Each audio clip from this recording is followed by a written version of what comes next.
Bismillah. Assalamualaikum warahmatullahi wabarakatuh. Selamat malam semuanya. Waalaikumsalam warahmatullahi wabarakatuh. Selamat malam, Ya, Ibu. eh, teman-temannya di ini dulu, colek-colekin dulu.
Ya,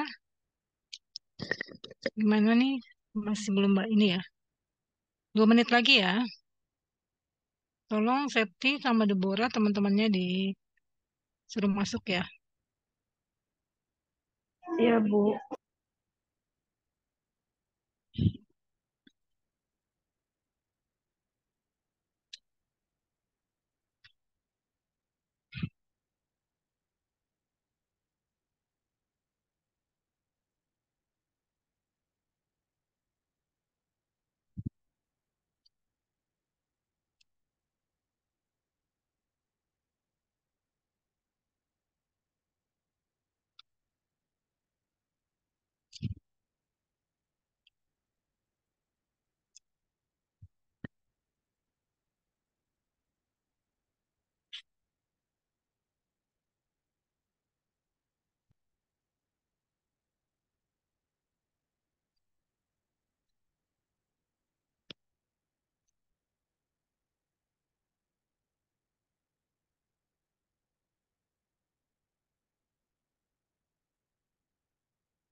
Nah ya, Bismillahirrahmanirrahim. Assalamualaikum warahmatullahi wabarakatuh. Selamat malam semuanya, teman-teman semua. Ini tugas-tugasnya sudah mengerjakan semua.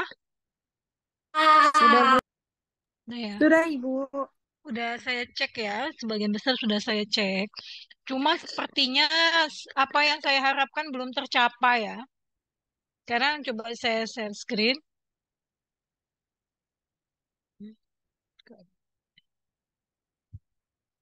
Ini ya di G Drive salah satunya saya buka coba ya. Nih. Ini yang mengerjakan Anissa Rahma. Ya, di sini ditampilkan monografi sedian steril sendotimol. Nah, ya. Kemudian ini kan informasi produk yang depan ya, indikasi kontraindikasi.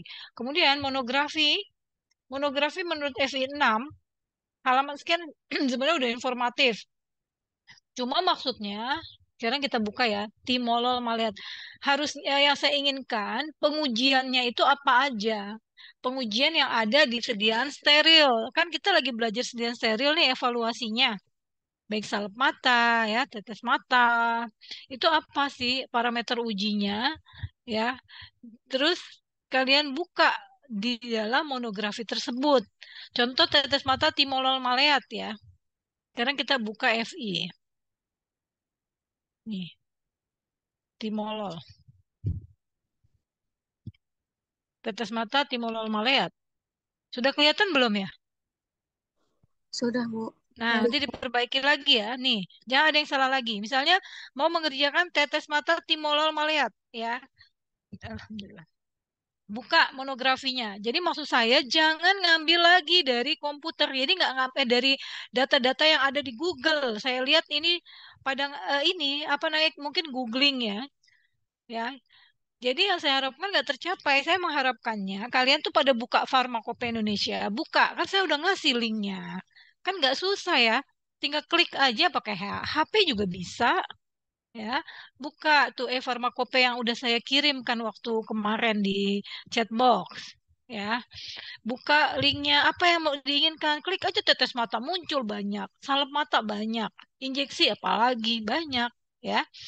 Kalian lihat sendiri langsung nih, tetes mata ini pertama deskripsi. Jadi apa sih yang ada di farmakope? Masa udah level S1 nggak ngerti buka farmakope, kan aneh ya. Ya, seorang sarjana farmasi, farmakopenya sendiri nggak tahu. Cara bukanya juga nggak tahu, isinya apa nggak tahu juga ya. Tetes mata timolol maleat ini namanya timolol maleat ophthalmic solution. Kemudian ini deskripsi. Ya, tetes mata timolol maleat itu adalah larutan steril timolol maleat dalam air. Bahwa berarti pelarutnya air. Kemudian di sini ada informasi apa lagi? Diinformasikan kandungannya ya. Mengandung sejumlah ini timolol maleat ya dalam bentuk rumus uh, molekul ya setara dengan tidak kurang dari 90% dan tidak lebih dari 110 timolol dari jumlah yang tertera pada etiket. Nah, nanti kalau kalian sudah mengerjakan ini silakan kalian mau nanya ke saya boleh ya. Baku pembanding. Nih, baku pembanding. Apa itu baku pembanding, Bu? Ya, baku pembanding itu adalah suatu standar. Standar baku pembanding itu ada primer, ada sekunder. Yang dimaksud di sini adalah baku pembanding BPFI, baku pembanding Farmakope Indonesia. Yang digunakan untuk analisa standar bakunya adalah ini. Lakukan pengeringan dalam hampa udara pada suhu 100 derajat hingga bobot tetap. Apa itu bobot tetap? Kan kemarin kalian sudah tahu ya. Selisih penimbangan 2 kali berturut-turut tidak lebih dari 2%. Simpan dalam wadah tertutup rapat. Oh, berarti baku pembanding itu cara penanganannya begini sebelum dipakai ya. Harus dikeringkan dulu. Berikutnya ada informasi apa lagi? Identifikasi. Ini kenapa ya? Tadi hapus nih. Identifikasi, encerkan sejumlah tetes mata dengan air hingga kadarnya 20 mikrogram per mili atau istilahnya kalau dalam analisa satuan mikrogram per mili namanya ppm. Nah, itu biasa yang kalau kalian mungkin yang kerja di pabrik, yang ngobrol dengan teman-teman analis yang di pabrik, ppm itu apa? Mikrogram per mililiter itu ppm. Untuk kadar-kadar kecil. Kalau kita kan yang kandungan zat aktif dalam obat paling persen kan, persen gram per 100 mili. Ya, kalau yang kecil-kecil itu udah ppm, mikrogram per mili atau ppm. Nah, ini identifikasinya pakai apa? Pakai spektrum serapan UV. Larutan ini menunjukkan maksimum dan minimum pada panjang gelombang yang sama, seperti timolol maleat BPFI. Ada yang bisa menerangkan ke saya nggak? Identifikasi dengan secara spektrum UV ini kenapa harus menggunakan pembanding? Coba dijelaskan.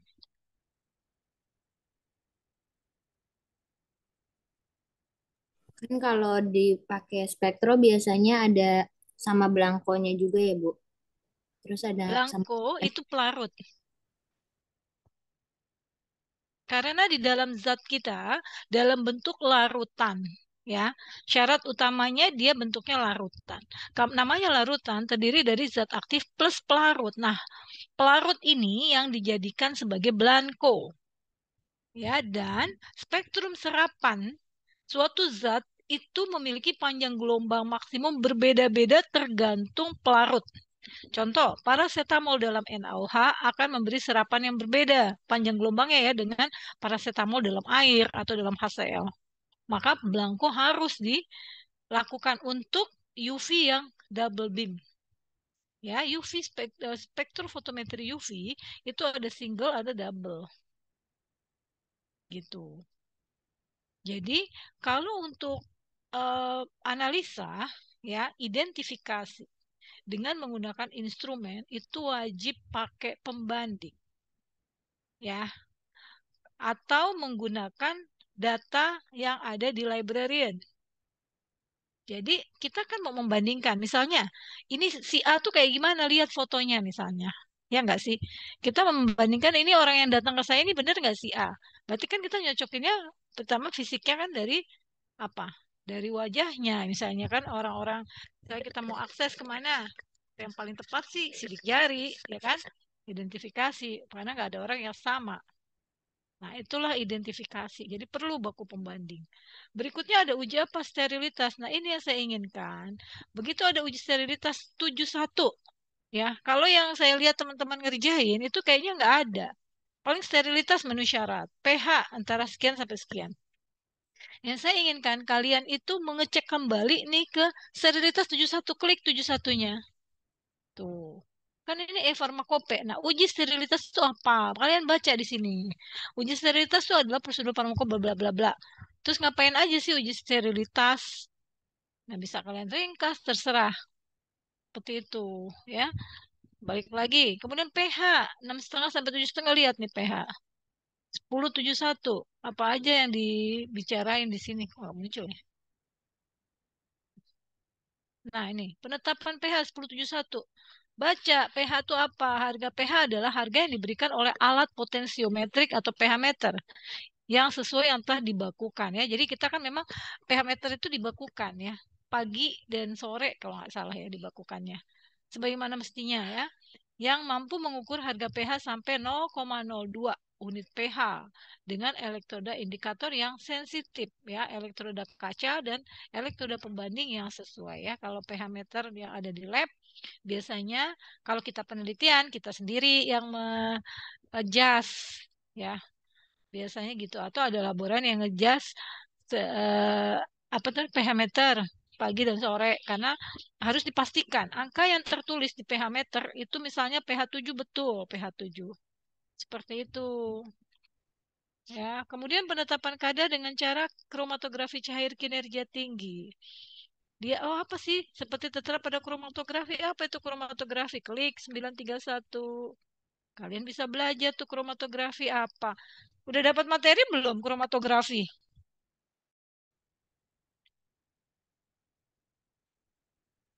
Udah, Kromatografi di pelajaran kimia.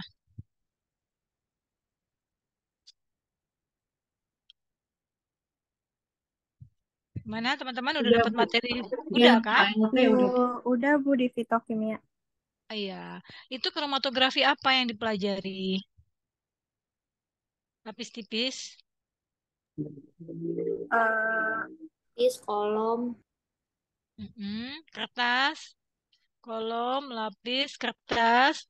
Kemudian lapis kromatografi tipis. cair, Chromatography gas. gas. Udah ya teorinya ya? Prakteknya juga udah, Bu. Udah. Udah pernah lihat belum kromatografi KCKT kayak gimana? Kalau KCKT belum, Bu. Soalnya di Ya, FIPA kan nggak ada, Bu. nggak ada sih ya memang ya. Paling tidak teorinya tahu. Ya kan di itu banyak ya di YouTube banyak. Jadi kromatografi itu ya biarin ya sebentar ya saya pembukaan aja karena saya lihat ini teman-teman belum belum maksud yang saya inginkan ya. Saya menginginkan kita kan lagi belajar steril khusus untuk saya steril ya. Jadi apa yang menjadi evaluasi sediaan steril kalian tahu. Ya begitu sediaan steril apa aja sih? Sediaan steril itu injeksi, kemudian sediaan mata ya dan hidung. Itu mata apa aja? Ada tetes, ada salep. Terus ujinya apaan aja? Yaitu makanya ditugasin untuk mencari sedan steril, monografinya seperti apa, bukannya ngambil lagi dari Google. Ini ada beberapa ya. Gita ya itu kayaknya ngambil lagi. Hafiz juga seperti itu.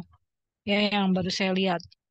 Sebagian besar seperti itu ya. Belum belum dilihat apa tuh pengujiannya apa ya. Di sini kalian bisa baca tuh kromatografi apa, ya, gitu. Nah, ini untuk tetes mata. Salep mata seperti apa? Salep mata Ada lagi. Kalian tinggal nulis aja di sini, salep mata. Salep mata. Nah, banyak nih. Ada yang terkenal deh, gentamisin sulfat. Nah, salep mata gentamisin sulfat seperti biasa ya. Di sini ada deskripsi, baku pembanding, identifikasi. Tuh, kalau kalian nggak ngerti, kalian boleh nanya. Ya, sterilitas. Lihat 71. Syarat lain memenuhi syarat seperti tertera pada uji salep mata. Nah, tinggal cari di search di situ uji salep mata tuh apa aja. Ya kalau nggak salah kemarin udah dijelasin ya, ada PPT-nya. Uji salep mata tuh uji partikel logam, ya, uji kebocoran, ya itu diuji salep mata. Seperti itu, gitu ya. Nanti tolong diperbaiki lagi. Pekan depan saya periksa lagi, harus benar. Oke, sekarang kita ini udah pada punya semua ya. Saya kirim lagi nih di chat box.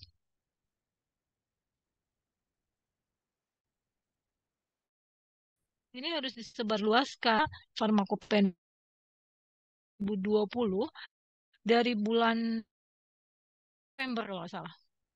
Ya, dan sekarang suplemennya udah sampai 2. Yang lagi rame sekarang baru itu suplemen 2 isinya adalah zat tambahan. Ada 14 ran EG mengandung pengujian ya, mengandung pengujian EGDEG. Itu orang farmasi. Kalau orang yang nggak tahu apa gitu kan, seperti itu. Ini adalah untuk hanya sampai ini udah ada suplemen 2-nya ya. Oh, udah update nih dari Kemkes Cup nih. Kalian bisa lihat nih suplemen 2. Coba kita ya. Ini berarti kalian udah lengkap di suplemen 2 apa aja. Tuh. Ini Agustus yang terbaru ada KMK-nya yang di bulan Agustus ya Agustus 3. Kalau ini Januari 2023. Lihat-lihat apa aja sih isi dari suatu farmakope itu isinya apa sih gitu kan? Pengen tahu ya kita sebagai farmasi bukan D3 harus tahu.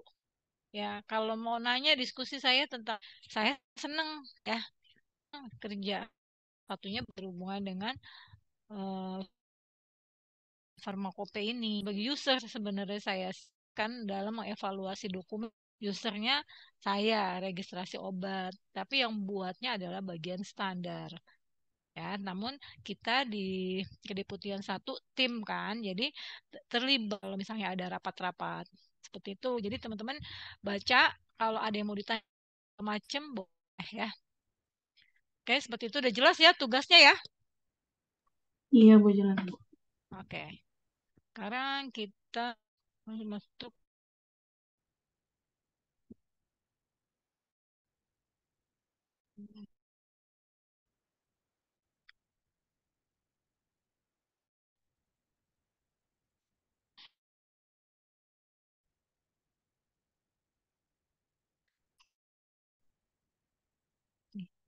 Jadi kita mengenai preformulasi ya di dalam membuat suatu sediaan ya. Sebenarnya preformulasi sama ya. Preformulasi itu adalah tahapan awal sebelum kemarin tuh preform dulu. Jadi preformulasi itu dia apa namanya suatu formula seorang ya sebelum seorang formulator itu merancang dia lakukan satu tahap pendahuluan namanya pre ya. Kita lihat di sini. Preformulasi karakterisasi itu sifat-sifatnya gimana ya?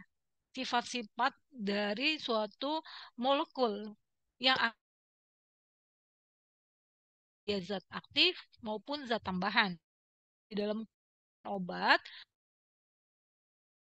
zat aktif plus zat tambahan. Ya, serbuk injeksi, itu ada zat tambahannya. Serbuk injeksi, contohnya serbuk injeksi, cefalosporin. Itu isinya murni zat aktif. ya, yang memang zat dia udah tinggal serbuk injeksi, ya, tambahan. Jadi karakteristik apa aja? Pertama organoleptis dulu ya. Organoleptis itu menggunakan panca indera dan gigi. Makanya dengan mata untuk melihat apa? Warnanya. Ya, kimia itu kan dengan melihat dulu kan, organoleptis dulu menggunakan mata untuk apa? Warna, bau, rasa.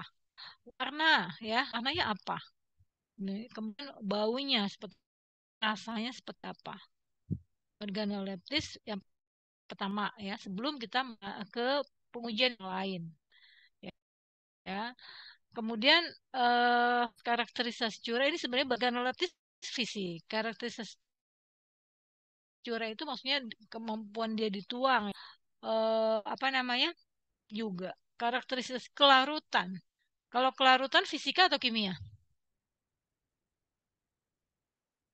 Kelarutan fisika atau kimia? Tan, mencair, beku, menguap itu fisik atau kimia? Fisika, Bu. Kenapa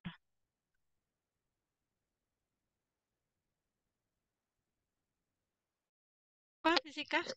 Bisa kasih contoh nggak? Bedanya apa sih sifat fisik dengan sifat kimia? Bedanya?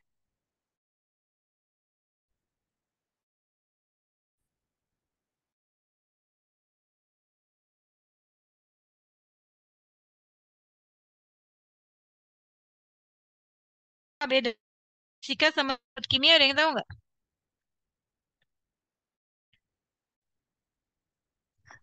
Perbedaan fisika sama Hah? kimia ya, Bu. Kok ini Septi Berta dan Azahara kenapa berdua ini? Karena kita ngekos berdua, Bu. Masya Allah. Nggak apa-apa kan, Bu? Ya, nggak apa-apa. Mana fisika dan kimia itu coba dijelasin bedanya apa? Ini Ara ya, Bu. Nilainya buat Ara berarti. Kalau Bagi dua, Ra. udah jawab ya, Bu. Kalau setahu Ara, Bu, kalau sifat fisika itu bisa diukur secara langsung, Bu. Jadi kayak titiknya tuh kayak cm, kg itu fisika, Bu, kan bisa dihitung ya, Bu. Kalau sifat kimia tuh sifat yang berhubungan dengan kemampuan zat berubah gitu, Bu. Gitu, Bu, Kimia soal. berhubungan apa? Zat. Semuanya juga berhubungan dengan zat. Oke, ini Bu, campuran asam, misalnya air, Contoh, apa? contoh, contoh reaksi Contoh. fisika apa? Contoh. Contoh. Kalau fisika kayak warna, bau, titik leleh, titik beku. Bisa gak Bu gitu?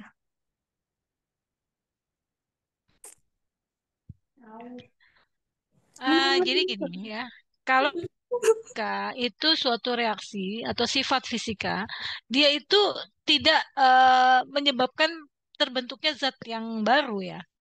Jadi kalau dia dikembalikan lagi, dia akan apa dihilangkan gitu ya. Contoh gini nih, kelarutan. Kelarutan itu adalah sifat fisik. Contoh ya air ya. Molekul air itu dia sama juga air juga mau padat air ya H2O kan. Kemudian mau dipanaskan uap air juga. Mau dibekukan air juga.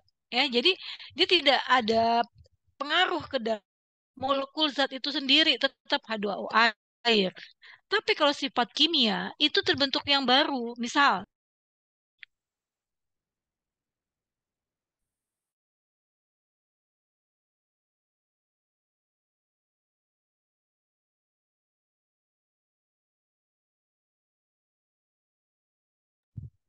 ya kalau reaksi kimia itu atau sifat kimia itu akan membentuk zat yang baru. Contoh peristiwa oksidasi itu kimia. Oksidasi misalnya besi, ya kan? Direaksikan dengan oksigen. Maka besi yang tadi Fe2 warnanya apa Fe2 itu berubah menjadi Fe3 yang warnanya coklat teroksidasi. Besi teroksidasi menjadi coklat. Nah, itu namanya sifat fisik atau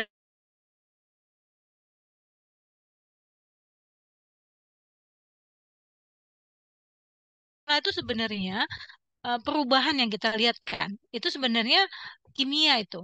Ya, misalnya reaksi warna yang ada di lab ya, titrasi lah kan ada terbentuk kanji gitu ya, titrasi yodo yodi pakai kanji ya kan.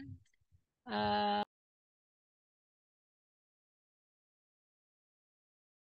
ya, jadi udah paham belum ya fisika kimia?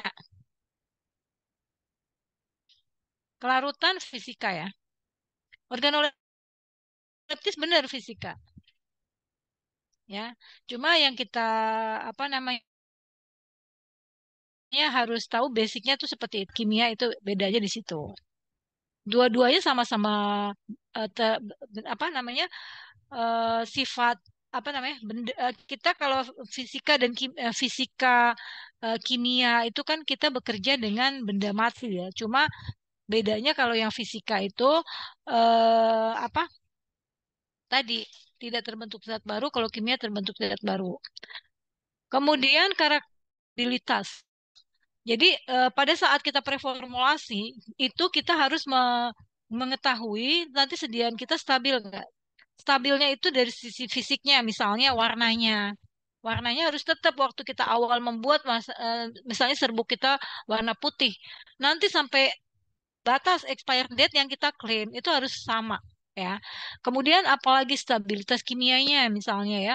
Misalnya pH-nya dia. pH-nya ya. Kan ada range kalau pH kayak tadi yang kita lihat ya di farmakope itu ada range pH-nya. Misalnya pH-nya dari 6 sampai 7. Ya, makanya masih dalam rentangnya. Ya, kemudian stabilitas fisik, kimia, mikrobiologi. Ya, apalagi sediaan-sediaan steril kan itu ada uji namanya sterilitas. Ya, uji sterilitas itu kan mikroba. Nah, itu harus benar-benar steril kan nggak ada istilah setengah steril, hampir steril nggak ada. Adanya steril atau tidak steril. Ya, dia harus steril. Jadi dia parameter kalian pasti udah lihat monografi kan, berarti uji sterilitas pasti ada di situ. Sediaan steril namanya ya. Jadi dia harus steril. Itu yang steril itu adalah stabilitas secara mikro. Mikro itu artinya berhubungan dengan mikroorganisme kan, berhubungan dengan mikroorganisme. Ya, gitu. Itu dulu. Kemudian, nah, kita lihat lagi nih, preformulasi ya. Preformulasi itu didefinisikan sebagai suatu fase penelitian dan pengembangan, di mana studi preformulasi mengkarakterisasi sifat fisika dan kimia dari molekul obat. Ya, untuk mengembangkan bentuk sediaan yang aman, efektif, dan stabil.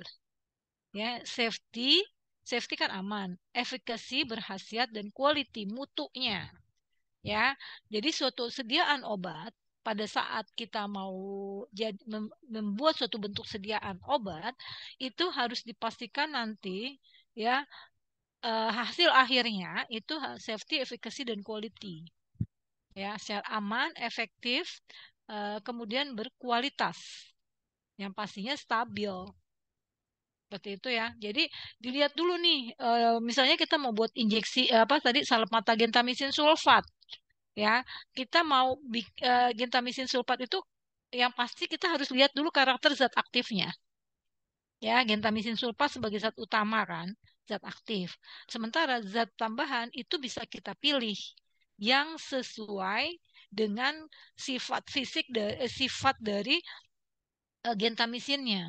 Jadi zat tambahan harus kompatibel dengan zat aktif. Kalau zat aktif kan memang nggak bisa dirubah-rubah. Kita mau bikin gentamisin sulfat ya pakai gentamisin sulfat. Namun kalau zat tambahan itu kita bisa milih kan apa zat tambahan yang kita akan gunakan ya sesuai dengan tujuan. Kita mau bikin bentuk sediaan apa. Kalau salep ya tinggal milih basis salep. Basis salep itu kan ada beberapa jenis. Ya, dipilihlah basis salep yang kompatibel dengan zat aktif. Begitu ya. Kemudian tujuannya ya ini tadi preformulasi menetapkan parameter fisika kimia suatu entitas dari obat baru ya. Bahwa obat baru maksudnya kalau obat baru tuh beda lagi nih istilahnya nih. Kalian ada istilah obat baru yang merupakan molekul baru atau dia merupakan obat yang memang di sini pengembangan baru gitu loh. Ya, kalau obat baru itu kan memang pertama obat itu belum pernah disetujui di Indonesia. Itu istilah untuk obat baru ya.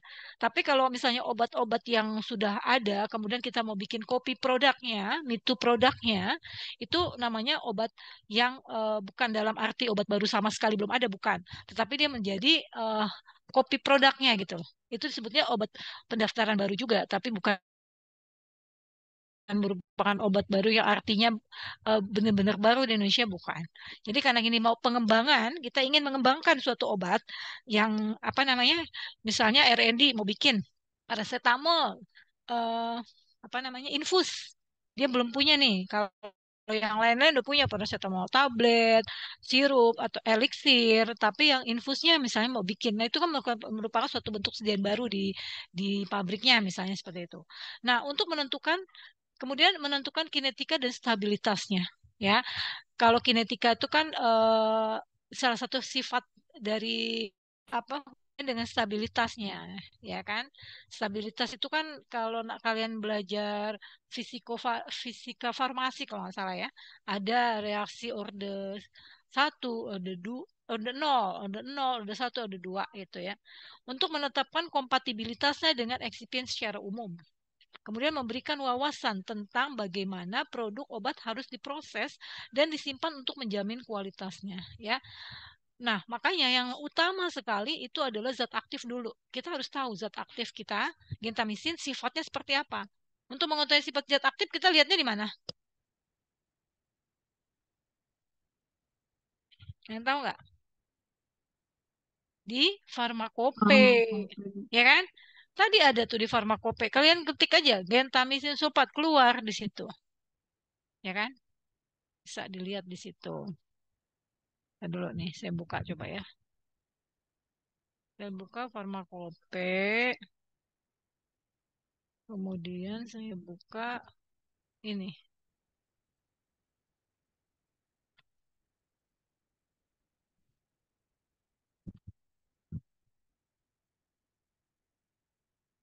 Saya kalau ngomongin farmakope, bisa kita ya, ini farmakope. Kita lihat nih ya.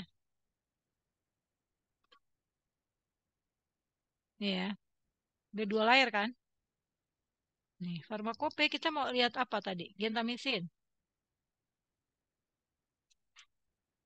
Gentamisin, ada monografinya di sini. Nah, kalau kita sebagai kita di POM itu farmakope yang pertama sekali obat beredar di Indonesia minimal adalah memenuhi syarat farmakope Indonesia. Kalau misalnya nggak ada di FI gimana? Kalau nggak ada di FI, kita punya tambahan namanya peraturan tentang standar mutu. Ya, per BPOM 23 tahun 2022. Kalau nggak ada lagi di situ gimana? Kalau nggak ada lagi, boleh ke farmakope internasional negara lainnya.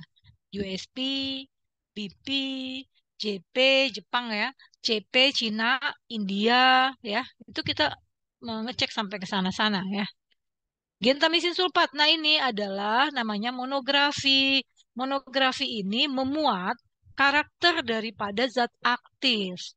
Apa aja isinya? Nah, ini kelihatan di sebelah kanan ya. Gentamisin sulfat tuh, ya.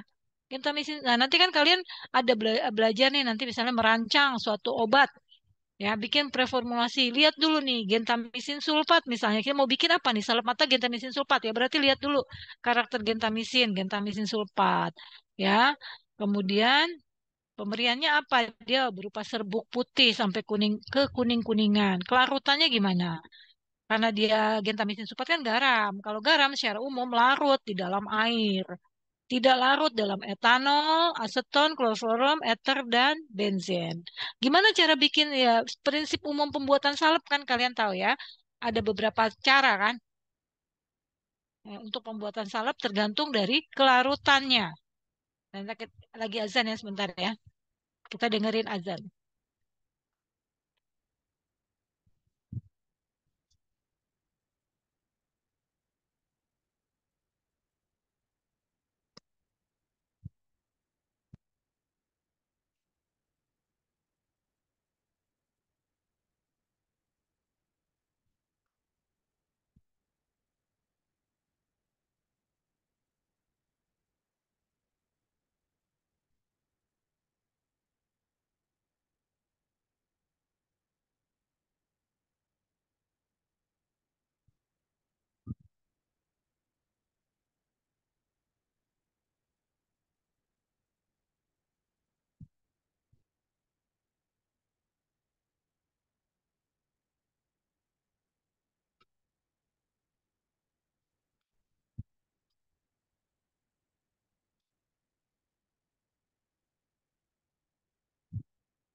Ya, sorry, masih kemut. Kita lanjutin ya. Jadi pertama adalah kita mengetahui karakterisasi dulu dari zat-zat yang akan kita pakai. Mau bikin salep mata gentamisin, berarti kita yang utama adalah zat aktifnya yaitu gentamisinnya. Gentamisin lihat di farmakope ya seperti ini teman-teman ya. Kemudian lihat kelarutannya ya. Kan kita tahu ya prinsip pembuatan salep, bahan aktif yang larut dalam air larutkan, ya kan? Kalau yang enggak larut ada aturannya kan? Kalau masih ingat ya aturan pembuatan salep ya. Kalau yang enggak larut berarti dia diserbukan. Nah, makanya di sini perlu sifat kelarutan ya. Nah, inilah karakternya, identifikasinya, rotasi jenis. Rotasi jenisnya berapa? pH-nya berapa? Kemudian ini hubungannya dengan kemurniannya ya, susut pengeringannya, sisa pijarnya. Kemudian ada kandungan ada cemaran sebenarnya ini ya, metanol. Metanol persyaratannya tidak lebih dari 1%. Kemudian apalagi nih, ada kandungan gentamisin. Ya, C nih sebenarnya ya. C. Jadi kandungan gentamisin dia secara KCKT. Selain itu dia ada pengujian potensi juga secara mikro. Ya, seperti itu. Kita lagi ke materi kita.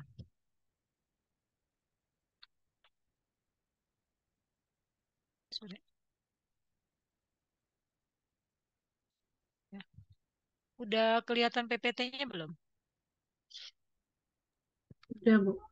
Udah ya. Jadi maksud saya tuh nggak lain dan nggak bukan supaya kalian itu tidak hanya mengetahui secara teori aja, tapi langsung gitu. Kalau teori itu maksudnya kan cuma lihat PPT-PPT aja ya. Tapi kalau kita langsung ke data primernya, ya memang harusnya kalau sarjana kayak gitu, harus ke data primernya. Jadi lagi ngomongin sifat karakter zat aktif, lihat langsung farmakope, ya kan? Kalau karakter zat tambahan juga ada di farmakope. Ya misalnya mau lihat Vaseline ada juga. Ya, namun di situ hanya sifat fisik kimia ya. Kalau untuk kalau farmakope kan, kalau sifat kimia mikro juga ya, mikrobiologinya. Kalau misalnya kegunaan, kalau di Handbook of Excipient untuk excipient ya, excipient Handbook of Excipient itu dia ada apa namanya persyaratan yang ada di farmakope ada dirangkum di situ. Misalnya di USP, BP, JP itu syaratnya apa aja ada di situ.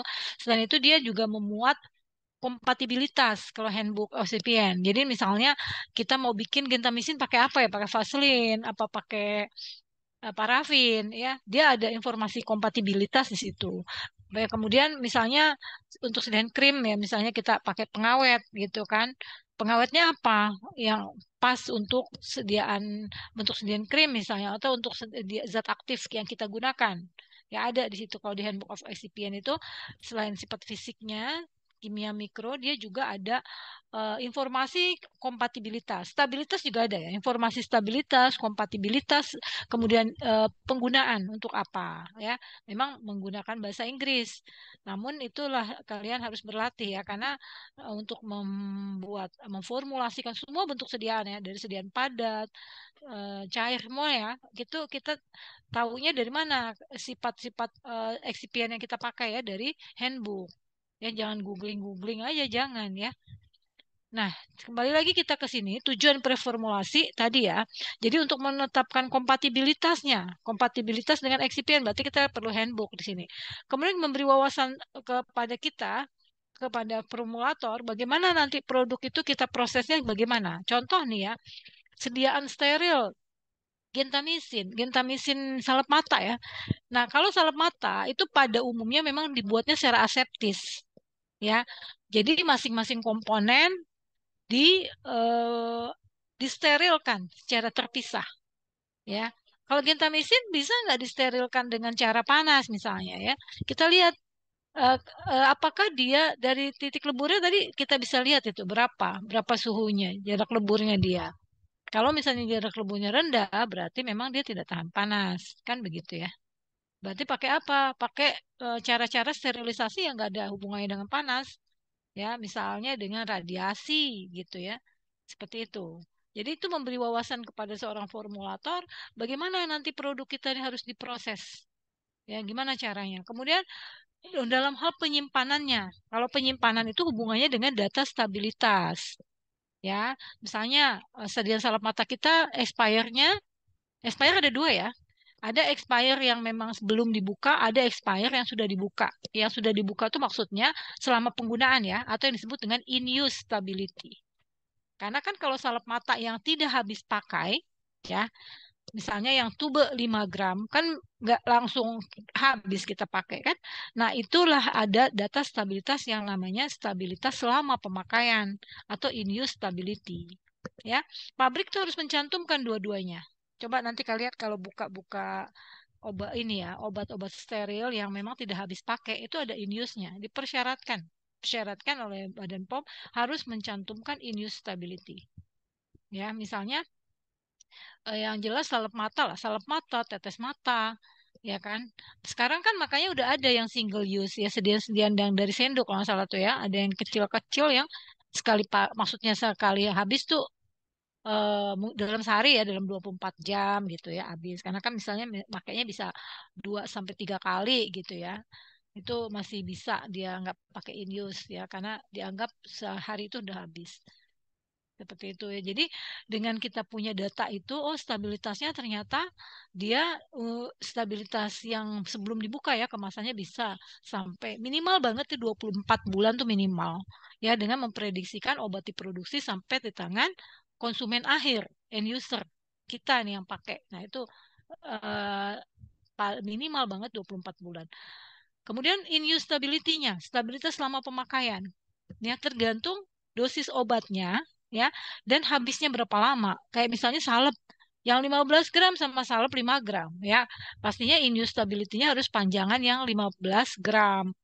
Karena kan pasiennya kan pasti habis make mungkin dia saat itu tetes mata udah selesai gitu ya. Misalnya mata merah udah selesai, tapi masih banyak sisanya. Nah, itulah makanya formulator harus menjamin stabilitasnya dia bisa sampai 30 hari misalnya. Ya, instability itu hubungannya. Ya, jadi kalian tahu stabilitas itu bukan hanya stabilitas yang ada di kemasan, stabilitas yang belum dibuka, tapi ada stabilitas yang lain yang namanya stabilitas selama pemakaian. Ya, untuk obat-obat yang namanya dalam wadah dosis ganda namanya. Ya, obat yang tidak langsung habis, jadi dipakai beberapa kali. Biasanya sediaan sirup, kan misalnya kita paracetamol sirup nih beli, masa habis dibuang udah nggak dipakai lagi kan enggak. Ya, ada tulisannya di situ. Obat menggunakan maksimal misalnya ya 30 hari setelah kemasan dibuka. Ya, itu yang dimaksud dengan in use stability. Ya, nanti kalian diperhatikan lagi aja ya sediaan-sediaan yang ada di rumah ya gitu ya. Itu in use stability kayak apa? Itu ada klaimnya di situ gitu ya. Oke, kemudian kita lihat adalah ini. Area utama penelitian preformulasi. Ya, ini sebenarnya sama yang tadi ya, ini di breakdown lagi. Karakter organoleptis, kemudian karakter bulk. Karakter bulk itu artinya baik zat aktif maupun zat tambahan yang belum dicampur, yang masing-masingnya. Pertama, kita lihat kristalinitas dan polimorfismenya. Ya, karakter dari kristal dan polimorfisme. Polimorfisme itu kan bentuk-bentuk kristalnya. Karena satu obat kayak contohnya adalah paracetamol ya. Ternyata paracetamol tuh bentuk kristalnya macam-macam ya. Atorvastatin zat aktif itu juga ada amorf, ada kristal ya. Nah, bentuk kristal yang berbeda-beda itu mempengaruhi sifat fisiknya, mempengaruhi kelarutan. Kalau dia mempengaruhi kelarutan, artinya apa? Artinya akan mempengaruhi penyerapan obat di dalam darah. Itu. Jadi besar pengaruhnya ya. Ya kristalinitas dan polimorfisme. Kadang-kadang malah bentuk polimorfisme yang berbeda itu memiliki contoh nih ya, levodextrometorfan sama levometorfan ya. Dextro itu memutar ke kanan, levo memutar ke kiri. Itu berbeda banget. Kalau dextro untuk obat ya, yaitu obat penekan batuk ya. Kalau levo enggak. Levo malah itu bukan untuk obat dan harus dihindari sebenarnya. Seperti itu ya. Jadi polimorfisme ini betul-betul mempengaruhi sifat dari obat, bahkan sampai ke khasiatnya juga bisa berbeda. Ya. Kemudian higroskopisitas. Higroskopisitas itu kemampuan menyerap lembab. Ya, obat-obat yang biasa higroskopis itu biasa obat-obat yang bentuknya kristal garam ya, kayak contoh NaCl, NaBr ya, itu sebentaran aja tuh dia basah gitu. Jadi kita harus tahu karakternya. Kalau misalnya memang higroskopis, berarti bagaimana penyimpanannya, hubungannya dengan penyimpanan. Penyimpanannya yang pastinya harus kedap, bukan rapat ya, kedap. Kalau rapat itu kedap itu dia mencegah menembusnya, nggak bisa tembus kalau kedap. Uap air ya. Itu higroskopisitas. Kemudian karakterisasi partikel halus, sifat aliran serbuk kalau misalnya dia ini hubungannya kalau sifat aliran serbuk misalnya membuat sedian padat ya. Ini kan secara umum nih ya. Kemudian analisa solubilitas. Solubilitas itu adalah kelarutan. Kelarutan dari suatu zat. Ya, kelarutan di mana kelarutannya? Apakah mudah larut di dalam air, pelarut-pelarut air, apa polar ya? Polar itu kan zat yang memang mudah larut dalam air polaritasnya ya. Kalau yang non polar itu sulit larut dalam air. Jadi analisis solubilitas bisa dilihat dari konstanta ionisasi pKa-nya, profil kelarutan pH, efek ion umum KSP, konstanta kelarutan, efek termal atau efek suhu. Ya, jadi semua karakter-karakter ini itu seorang formulator tuh di awal pada saat pengembangan dia harus punya data. Tapi kembali lagi ke tujuannya, dia mau bikin bentuk sediaan apa. Ya kalau misalnya untuk bentuk sediaan eh, apa namanya injeksi ya bersifat aliran serbuk ya nggak perlu ya kan injeksi itu di situ di dalam apa proses produksinya kan nggak sudah langsung oh mungkin kalau ini ya serbuk injeksi kalau serbuk injeksi aliran serbuk perlu misalnya cefixim serbuk injeksi itu kan cuma tinggal filling doang ya cefixim serbuk injeksi dia sediaannya aseptis ya bentuk sediaan aseptis dia langsung tinggal filling ke dalam vial. Jadi sifat alirannya perlu. Jadi intinya karakter ini sesuai kebutuhan kita. Belum tentu semuanya juga, ya. Mau bikin bentuk sediaan apa. Kemudian di sini ada parameter lain yaitu pelarutan, ya. Koefisien partisi. Biasa koefisien partisi itu kelarutan di air dan lemak. Kenapa? Karena membran biologis kita kan namanya lipofilik apa ada polar dan non polar gitu loh. Tinggal perbandingannya berapa besar koefisien partisi. Kemudian disolusi itu kelarutan. Ya, kalau disolusi itu zat aktif kita terlarut di dalam darah. Ya. Kemudian analisis stabilitas. Kalau stabilitas itu adalah kestabilannya dia stabil dalam formulasi ya dalam hal toksikologinya kemudian stabilitas larutannya ya kalau stabilitas larutan di sini stabilitas itu secara umum sih sebenarnya prinsipnya stabil secara fisik kimia mikrobiologi itu intinya ya selama obat itu bisa eh, apa mempertahankan spesifikasinya itu dia stabil ya. Kemudian ya, kita lihat untuk pertama adalah karakter yang organoleptik ya. Organoleptik itu apa aja? Jadi kalau ditanya sifat organoleptik apa aja? Meliputi warna, color, odor dan rasa ya, tes rasa. Warna, bau dan rasa. Ini contoh-contohnya ya. Putih, ini odor baunya gimana? Ya, flavor buah misalnya atau tidak berbau, rasanya asam, kemudian basah, ya ada yang getir misalnya manis ya atau tidak berasa. Itu ini ini apanya individual juga ya untuk masalah organoleptis. Ya, jadi dia hanya merupakan reaksi pendahuluan. Nah, ya, organoleptis kemudian kelarutan itu termasuk reaksi pendahuluan ya. Kemudian karakteristik berikutnya adalah kristalinitas, bentuk kristal. Keadaan kristal dan struktur internal obat dapat mempengaruhi sifat dari fisika kimia dari molekul. Keadaan kristal adalah gambaran penampakan luar kristal. Struktur internal adalah susunan molekul di dalam padatan. Jadi kalau misalnya ada alatnya ya untuk melihat molekul misalnya paracetamol itu bentuk kristalnya apa, ya itu kita bisa lihat di drug master file dari zat aktif tersebut. Itu ada di situ semua karakter dari zat aktif tersebut. Excipient juga sebetulnya ada. Cuma di Indonesia untuk excipient itu belum mempersyaratkan semacam pendaftaran excipient. Ya. Nah, semenjak kasus EGD-EG ini, kita melakukan pengetatan untuk zat tambahan. Mungkin yang kerja di pabrik, teman-teman yang kerja di pabrik, mungkin sudah update ya, bahwa Badan POM sudah mempersyaratkan, bukan sudah mempersyaratkan dari dulu sebenarnya di Farmakopeia Indonesia kan sudah ada ya semua monografi obat yang beredar zat aktif zat tambahan.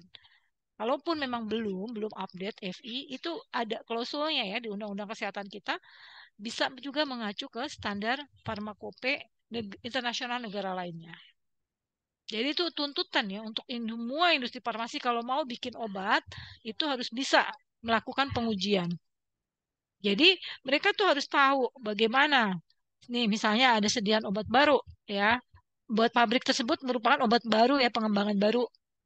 Ya misalnya obat A. Ya dia harus eh, mengkarakterisasi zat aktifnya, kemudian zat tambahan apa yang kompatibel dengan zat aktifnya ya, termasuk ke dalam kristalnya misalnya seperti apa ya, kemudian bentuk kristalnya ya. Ini kalau ini kan struktur internal tuh lebih dalam lagi ya. Misalnya konversi garam natrium menjadi bentuk asamnya ya, bentuk asam bebasnya menghasilkan perubahan struktur internal dan keadaan kristal. Biasanya ini obat yang pengembangan baru ya kalau sampai kepada kristal-kristal ini. Kalau kopi produk ya, mitu produk itu biasanya sudah tinggal mengikuti inovatornya ya kan? Tinggal mengikuti inovatornya. Nih inovator pakainya apa nih? Ya, dia biasanya pada saat ini mungkin teman-teman yang di pabrik bisa tanya-tanya teman yang di R&D, itu mereka pasti pada saat pengembangan beli kompetitor untuk pembanding. Ya, dibandingin apa semua sifat-sifat yang ada di farmakope dibandingin kelarutannya ya. Misalnya seperti apa kompetitor seperti apa, maka kita pun mendekati itu gitu loh. Pabrik nih ya, pabrik mendekati kompetitor gitu.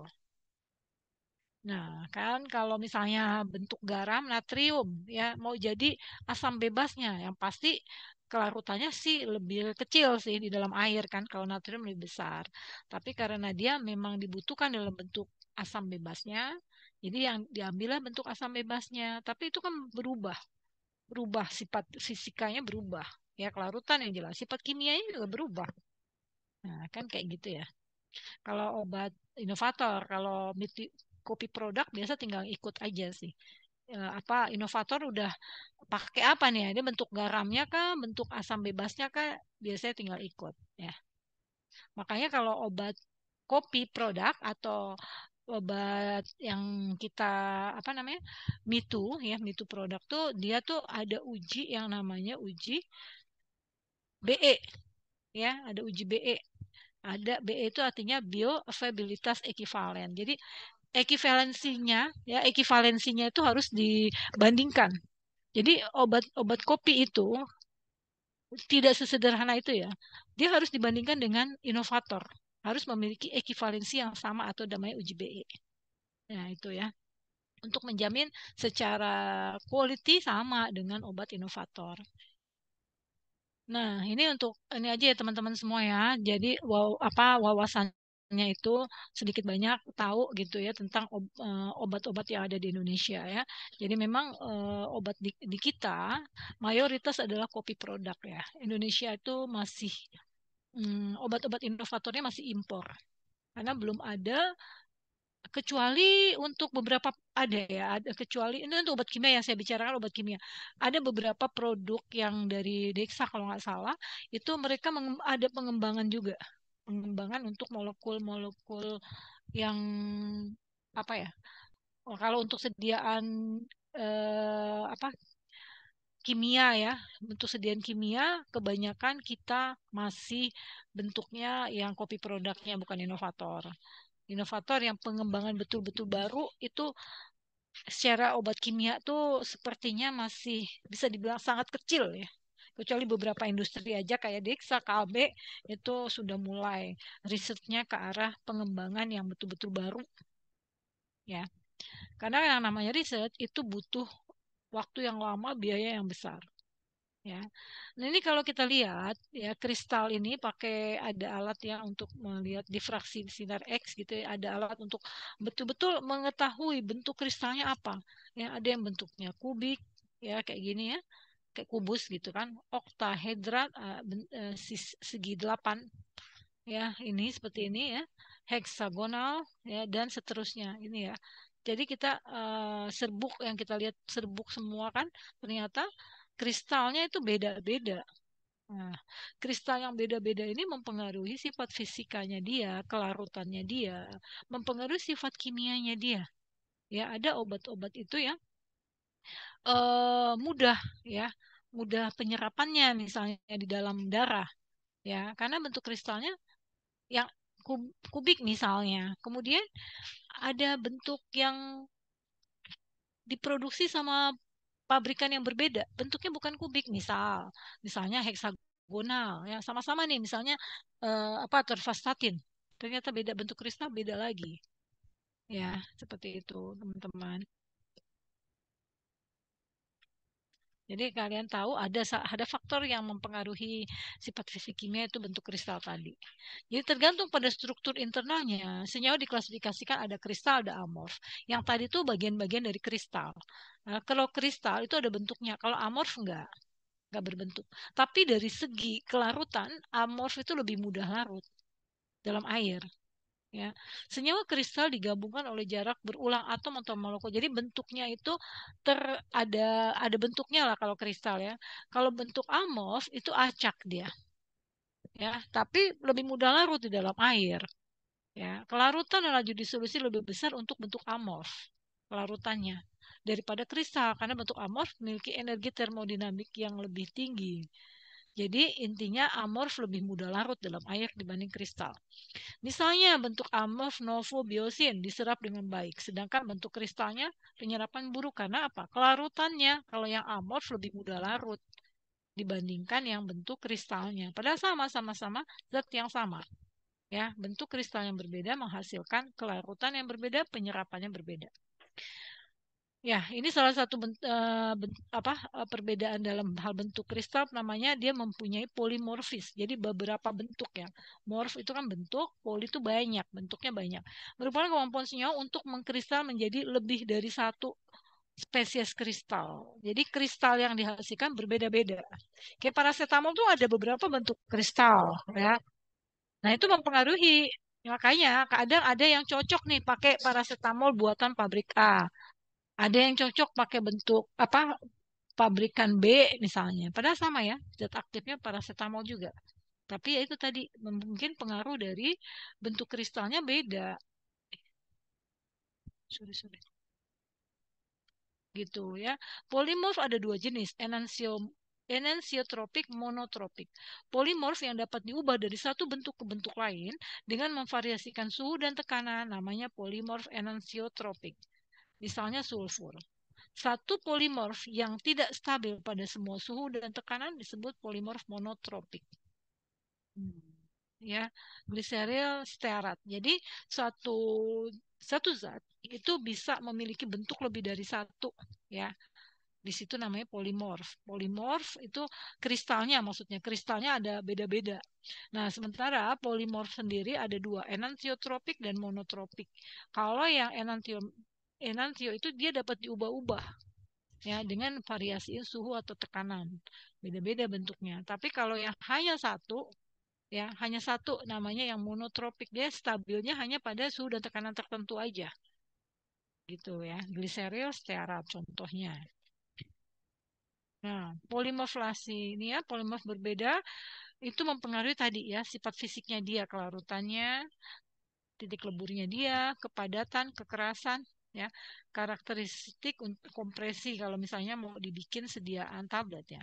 Misal kloramfenikol itu ternyata ada bentuk kristal A, B, C dan ya ABC. Kemudian ABC ya bentuk B ini lebih stabil dan paling disukai ya. Jadi dari bentuk polimorfnya ada ABC, yang paling disukai adalah bentuk B karena lebih stabil gitu ya. Dan sampai sedetil itu ya kalau misalnya seorang formulator itu mengumpulkan data untuk preformulasi. Kemudian mikroskop ya ini kita lihat bagaimana ketahanan dia misalnya terhadap panas kan. Difraksi sinar X nih satu untuk melihat juga bisa apa namanya pola eh, kristalnya seperti apa. Kemudian spektro inframerah atau IR ya. Spektro inframerah atau IR itu adalah untuk identifikasi ya. Identifikasi suatu zat ya, dengan spektro IR. Kemudian dengan PMR, NMR itu juga identifikasi bisa ya untuk mengetahui suatu zat ini sebenarnya murni atau tidak bisa dari situ. Ada cemaran atau enggak? Itu bisa ya. Pastinya kita membandingkan dengan standar ya. Mikroskop elektron berarti sampai ke level yang ukurannya sampai yang mikro.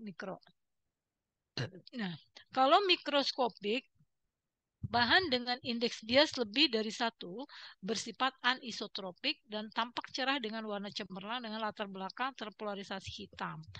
Intensitas warna tergantung pada ketebalan kristal. Bahan isotropik memiliki indeks bias tunggal dan bahan ini tidak mentransmisikan cahaya dengan filter polarisasi bersih. Nah, ini hanya penjelasan aja bahwa karakter-karakter fisik dari suatu zat itu ya, itu berhubungan dengan ininya dia. Apa namanya?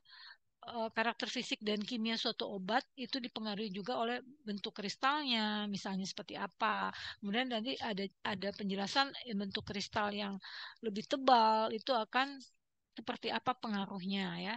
Biasanya kalau ini kan kita eh, menggunakan sifat fisika atau sifat pokok karakterisasi ini tergantung dari bentuk sediaan yang mau kita buat ya.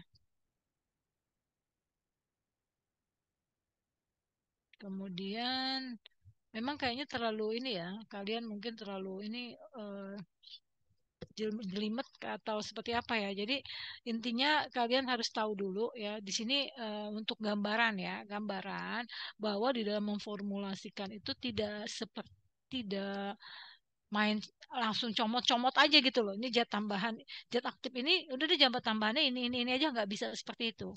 Ya, tetap harus ada pertimbangan. Itu yang disebut dengan preformulasi. Intinya itu. Sedalam apa pertimbangannya ya tergantung dengan bentuk sediaan yang mau dibuat.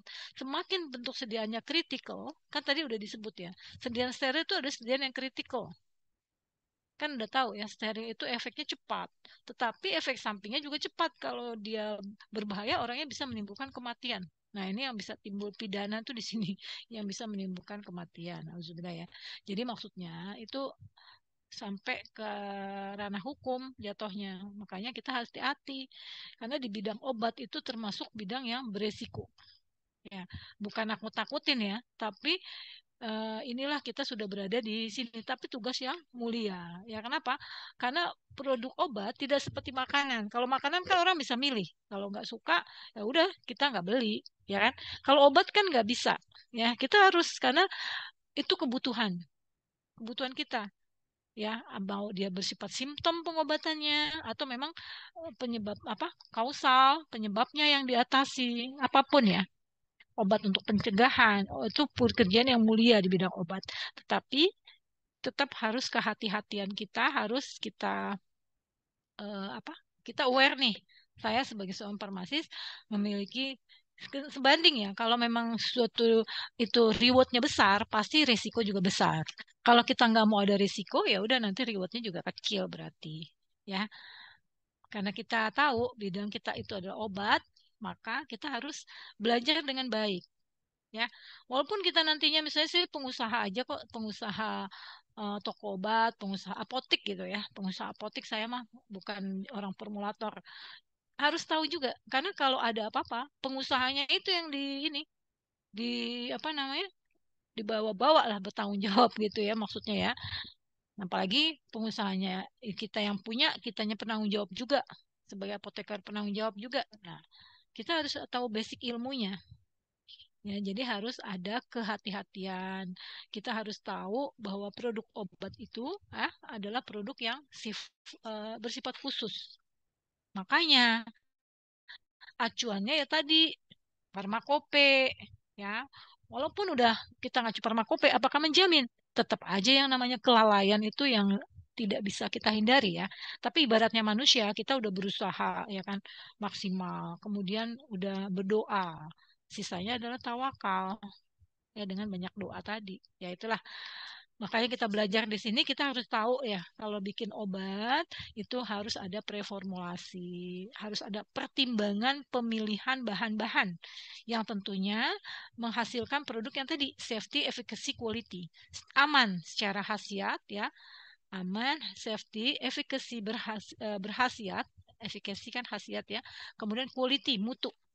Ya, yang ada di farmakope itu adalah quality ya, mutu. Ya, makanya semua monografi itu harus terpenuhi di situ, ya kan? Begitulah dengan kita bicara obat.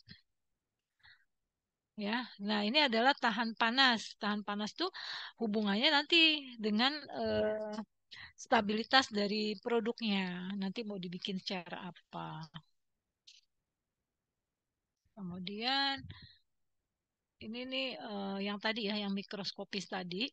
Nah, kalau kita penelitian ya, penelitian itu kita harus tergantung sih ya S1 atau S2 ya. Biasanya S1 juga kemarin bisa mengkarakterisasi juga. Jadi contoh nih ya, kita mau bikin suatu bahan terserah ya, misalnya dari bahan alam ya, atau mungkin dari zat tambahan. Kita kan banyak di Indonesia itu pati ya, pati, amilum yang banyak sih singkong kita banyak. Itu kemarin penelitian anak-anak S1 tuh di UI ya, itu karakterisasi dari pati singkong. Jadi pati singkong kita kan apa namanya? eh beli nih, pati singkong kita beli. Kemudian kita karakterisasi. Ya, karakterisasi kita ini apa namanya? Gimana sifat fisikanya ya, sampai ke mikroskopiknya juga ya menggunakan apa tadi itu DSC tadi ya diffraction ya jadi kita tahu bentuk molekulnya itu seperti apa jadi pati yang satu butir pati itu bentuknya beda-beda ya tanya pada pati singkong pati kentang pati apa jagung itu beda-beda bentuk bulir-bulirnya itu beda-beda ya bagus-bagusnya masya Allah bagus-bagus ya ini bentuk secara mikroskopisnya. Ya, kemudian teman-teman kemarin waktu S1 itu membuat suatu eksipien yang merupakan apa ya, dimodifikasi. Ya, kan kalau pati singkong itu kan kelarutan dalam air sulit ya, sulit larut ya dalam air pati singkong. Nah, itu dibikin dimodifikasi sehingga dia namanya pre-gel.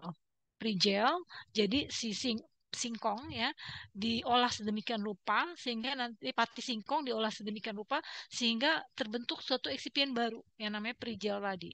Yang karakternya itu lebih baik, larutannya lebih baik, dia sifat daya ikatnya lebih baik. Pre-gel itu memiliki daya ikat yang lebih baik, kemudian juga bisa berfungsi sebagai apa penghancur juga ya ya itulah perlunya penelitian di sini terhadap bahan-bahan eksipien yang banyak di Indonesia ya itu kita masih kurang di situ ya penelitian-penelitian seperti itu ya. Nah ini kita harus tahu nih karakterisasi mikroskopisnya seperti itu ya dengan mikroskopis ini bisa apa polimorfismenya ya tentunya dengan perbesaran yang mungkin mikroskop elektron kali ya yang sampai ke nano mungkin ya ukuran yang kecil banget. Ya. Kemudian, nah ini tadi bentuk-bentuk dari apa?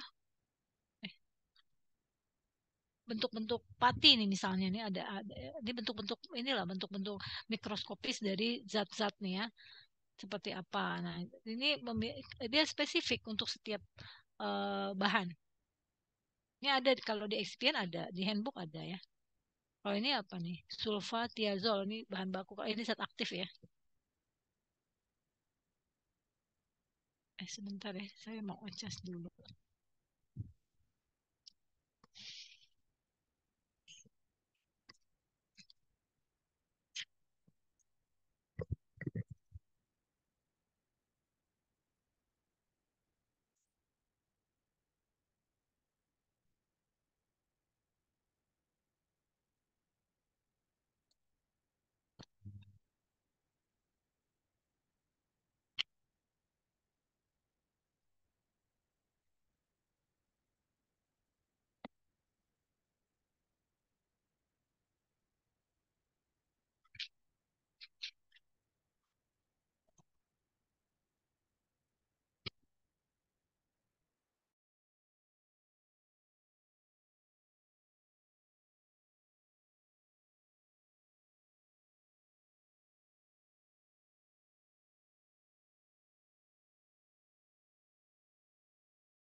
Ini masih berhubung ngomongin tentang kristal-kristal nih ya. Kristal. Nah, sekarang kita lanjut aja hidroskopis. Nah, higroskopisitas itu adalah kemampuan suatu zat menyerap air. Jadi sampel apabila dipaparkan pada kelembapan ya, suatu kelembapan. Kalau Indonesia itu ruangan kita itu kelembapannya kalau secara umum di daerah di Indonesia itu kelembapannya sekitar 75% plus minus 5 ya. Makanya Indonesia itu masuk ke zona 4B ya. Jadi gini, kalau obat itu punya studi stabilitas. Studi stabilitas itu terbagi atas 4 zona ya. Kalau Indonesia itu zona yang paling ekstrim di mana paling panas dan paling tinggi kelembapannya. Beda di gurun, kalau di gurun kelembapannya rendah. Memang panas tapi kelembapannya rendah. Kalau kita panas dan lembab. Ini beresiko ya terhadap obat-obat yang rentan atau higroskopis. Kenapa? Karena air itu kan komponen yang menyebabkan adanya mikroba. Itulah makanya studi higroskopisitas ini harus dilakukan. Kita harus tahu. Jadi obat yang kita diemin aja itu dia menyerap lembab ya. Tergantung makanya dia kemasannya seperti apa. Ya, pada studi preformulasi juga sampai ke sistem pengemasan ya, sistem pengemasan primer. Ya, misalnya dia mau kita pakai, misalnya sediaan kita steril kita tetes mata. Misalnya pakai apa? Tetes matanya pakai yang dari bahan plastik ya. Nah, itu bahan plastik itu ada beberapa grade-grade juga ya, yang mana dia pastinya kalau sediaan cair sebenarnya itu higroskopisitas nggak pengaruh. Kenapa? Karena sudah cair. Higroskopis itu untuk sediaan padat biasanya ya. Sediaan padat. Misalnya serbuk injeksi, ya cefalosporin injeksi, serbuk injeksi, ya cefixim, cefadroxil, serbuk injeksi. Itu harus diperhatikan penyimpanannya. Ya, sampel dipaparkan pada kelembapan itu akan ini apa? Bagaimana sih karakter si zat aktif kita nih?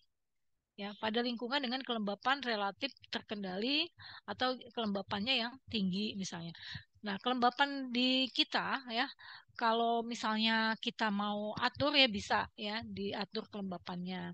Biasanya pada chamber ya atau ruangan memang dengan kelembapan terkendali. Misalnya pada kelembapan 65% ya lebih rendah ya. Atau bahkan yang lebih rendah lagi ya sekitar 30% ya. Misalnya kalau kita bikin sediaan-sediaan yang effervescent ya pabrik yang bikin sedia effervescent itu kelembapannya rendah karena kalau kelembapannya tinggi obatnya nggak jadi gimana dia mau bikin tablet effervescent dia udah langsung bereaksi dengan uap air yang ada di lingkungannya ya jadi sini penyerapan kelembapan dipantau pada titik waktu yang berbeda ya biasa kelembapan itu pagi dan sore memantau dibikin grafik nanti ya metode analisis yang digunakan untuk melihat higroskopisitas dengan grafimetri dengan penimbangan. Kemudian titrasi kadar air ya, Karl-Fischer ini. Kemudian bisa dengan kromatografi gas. Nah, yang kedua adalah sifat yang berikutnya adalah ukuran partikel. Ya, ukuran partikel ya jangan jauh-jauh lah ya. Misalnya kayak paracetamol ya. Paracetamol itu juga ada ukuran partikel itu bisa diatur ya. Biasanya pabrik itu bisa melakukan pengayakan ya, pengecilan ukuran partikel. Nah, ukuran partikel dicirikan dengan istilah ada yang sangat kasar, kasar, agak kasar, halus, sangat halus. Ada ukurannya biasanya. Misalnya namanya micronize, apa microfine atau powder ya. Nanti ada ukurannya. Misalnya dia harus lolos di dalam eh, lolos pada diayakan yang ukurannya 5 mikro. 5 mikrometer, berapa persen? Misalnya di atas 90% atau di atas 9, kayak kita kemarin itu ya pakai distribusi ukuran partikel. Ya misalnya ayakan yang paling halus kita tuh mesh berapa, nah ketahuan kan itu ukuran berapa. Nah yang paling kecil itulah nanti misalnya ukur yang kita tergantung peruntukannya untuk apa. Karena kan ukuran partikel juga dipakai untuk bentuk sedian apa. Ada yang dihendaki bentuknya granul, ada yang dihendaki memang halus, kecil ya. Misalnya untuk sedia suspensi. Suspensi itu menghendaki ukuran partikel yang kecil ya untuk kestabilannya. Ya, ukuran partikel itu mempengaruhi beberapa faktor. Laju disolusi dia ini ya, suspendabilitas, suspensi sediaan suspensi ya, itu ukuran partikel itu termasuk yang kritikal. Laju disolusi juga. Ya, jadi obat yang contoh lah ya, misalnya ada obat yang gemfibrozil tuh biasanya suka ada masalah di disolusinya, gemfibrozil kapsul ya. Suka ada produk TMS gitu ya. Kenapa nih? Bisa jadi ukurannya beda. Selama ini nggak ada masalah, kok sekarang ada masalah di disolusi misalnya. Oh, ternyata dia menggunakan produsen bahan baku berbeda. Misalnya dulu belinya yang dari Jerman misalnya, kemudian pindah produsen yang India misalnya ya, misal. Nah, ternyata beda tuh ukuran partikelnya atau mungkin bentuk kristalnya bisa jadi berbeda juga. Ya, itu mempengaruhi sehingga laju padahal formulanya sama, memiliki laju disolusi yang berbeda ternyata ya. Suspendabilitas, kemampuan dia untuk dibikin suspensi, distribusi yang seragam kayak kemarin kan kita ukuran partikel kita kan teman-teman udah bikin tuh ya, mungkin grafiknya itu akan peaknya di mana, yang paling banyak di mana. Itu nanti sebenarnya kalau diuji disolusi, nanti kan kita ada uji disolusi nih yang tablet. Itu bisa kelihatan, tapi itu bukan salah satu faktor ya. Selain itu juga banyak faktor lain yang mempengaruhi disolusi. Ya, bisa dari proses kita apa namanya? Proses produksi kita itu mempengaruhi disolusi juga. Ya, proses disolusi apa namanya? Formula kan sama ya semua ya. Tapi kan yang variabel di antara kelompok itu kan proses produksinya beda-beda, ya kan? Kecepatan mixingnya kan manual. Kemudian kalau apa namanya step-stepnya kan tadi hampir sama kan kemarin tuh ya step-stepnya apa ya hampir sama cuma kecepatan mixingnya mungkin beda waktunya beda berapa menit ya distribusi tadi kan tiap-tiap kelompok tuh nanti ada data ya ini ternyata nih distribusinya bagus nih coba lihat datanya deh waktu distribusi ukuran partikelnya banyak kan di berapa di mesh berapa ya.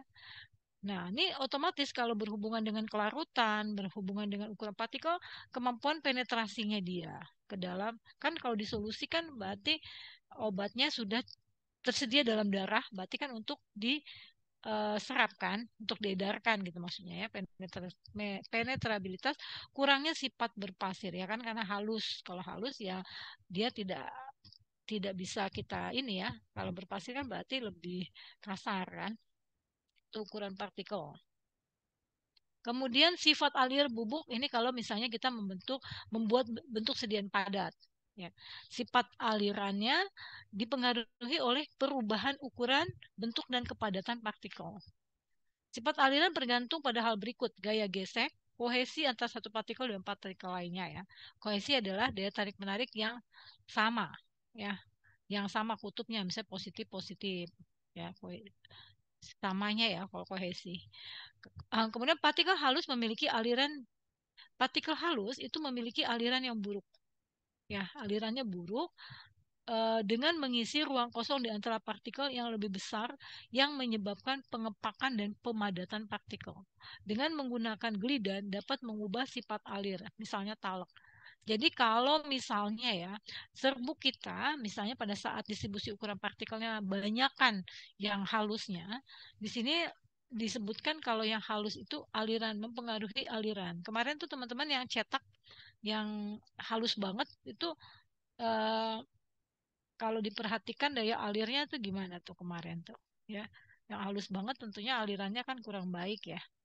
Nah kayaknya di sini kan ditambah ada pelincir ya, gelidan ya, misalnya talek kan, talek ini membantu mengalir sehingga ya, atau ada aerosil ya, aerosil yang halus-halus itu, yang putih itu kan aerosil, dia ringan banget dan dia sebenarnya tuh melapisi, sebenarnya melapisi partikel serbuk ya kan. Si aerosil itu hidrofob ya, jadi dia mencegah antar partikel yang serbuk ya, partikel serbuk saling menempel ya. Jadi mencegah ini sebenarnya kohesi ya, mencegah kohesi atau gaya gesek itu si aerosil sebetulnya.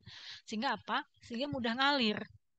Sebenarnya tujuannya kan gelidan itu ya, mudah menggelundung, mudah ngalir ya. Kemudian ini penentuan sifat aliran serbuk menggunakan sudut diam, sudut istirahat atau sudut diam. Ya kemarin udah mengujikan sifat alir ya. Sifat alir itu selain dari waktu alir ya, kita harus, serbuk kita harus mengalir 10 gram per detik, ya kan? Nah, kemudian setelah dia mengalir ada sudut diam atau sudut istirahatnya. Semakin besar semakin buruk. Jadi kurang dari 30 ya yang baik. Nah, ini udah dipraktekin kemarin. Nah, ini sudut diam yang sangat baik itu di bawah 25 kan. Ini ada di USP nih, ada aturan seperti ini. Nah, ini udah ngitung ya kita ya bagaimana cara menentukan angle of repose sudut diam. Ya, udah kita pelajarin. Kemudian nih kita tap, kita kan melakukan pengujian ya. Tap density dan bulk density. Kalau tap itu yang diketuk-ketuk selama 100 ketukan. Ya, kemudian selisih pengetepan pertama dengan apa? 100, satu seri yang pertama dengan satu seri yang berikutnya dia harus sama tetap gitu loh, udah nggak berubah lagi. Misalnya kan mula-mula awalnya 100 mili, kita tap 100 kali, kan turun tuh, misalnya jadi 98. Kita tap lagi turun 97, tap lagi turun. Nah, itu masih belum belum belum tap density-nya. Tap density-nya tuh yang udah fix nggak turun lagi. Nah, itu tap density. Kalau pure density atau bulk density itu yang masih belum diapa-apain. Jadi kita nimbang serbuk, kita tuang ke dalam gelas ukur, itu berapa volumenya. Udah, itu dihitung langsung bulk density-nya. Gram per volume itu bulk density. Tapi kalau tap density, gram per volumenya volume hasil tap. Nah, tentunya kalau volume hasil tap kan lebih kecil. Jadi kalau tap density pasti lebih besar dari bulk density nilainya. Ya kan? Bulk density harus lebih besar karena kan volumenya udah berkurang. Kalau yang bulk kan volumenya masih 100. Kalau yang tap kan berkurang, misalnya 95 atau 94. Ya, tentunya kalau penyebutnya kecil jadi hasilnya jadi besar ya. Jadi tap density itu akan lebih besar dari bulk. Nah, itu bisa dicari nilai Kars Index ini ya. Ini sama juga sih untuk menentukan sifat alir suatu serbuk ya. Seperti itu. Nah, ini Kars Index ini yang sangat baik yang kecil juga ya ininya, indeksnya. Seperti ini. Kemudian berikutnya yang merupakan karakteristik fisika kimia yang harus kita pertimbangkan adalah studi solubilitas atau kelarutan. Kesetimbangan fase larutan dengan fase padat pada suhu dan tekanan tertentu.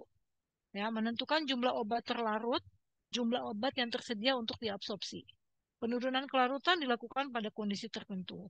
Ya, jadi gini, kelarutan tadi kan kalian udah lihat monografi tuh gentamisin. Begitu mula-mula dia ada deskripsi dulu, gentamisin mengandung sekian persen sampai sekian persen. Kelarutan, nah itu langsung di mana-mana tuh kelarutan, setelah organoleptis langsung kelarutan. Ya, itu awal banget kalau kita preform itu dulu deh. Ya, organoleptisnya dulu, pemberian warna, bau, rasa.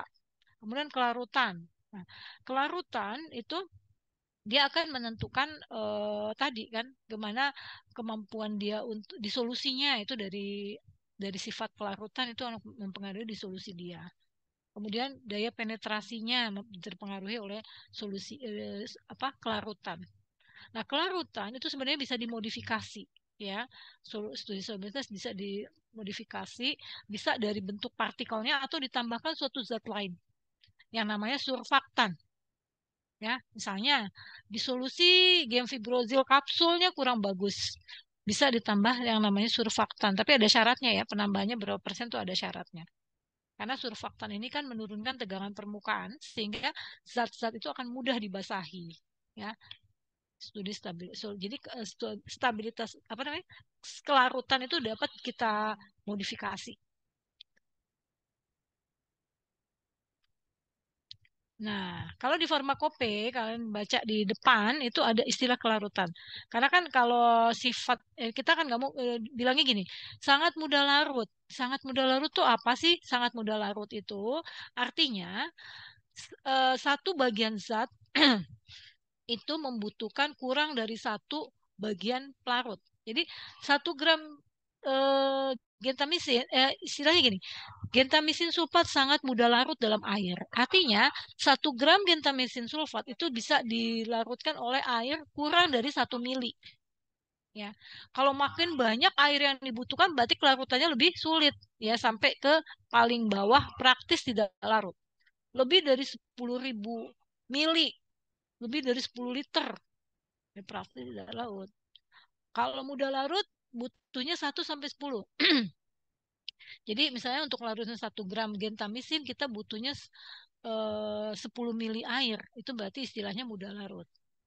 Dan seterusnya ya. Ini ada di ketentuan umum farmakope ada di bagian depan.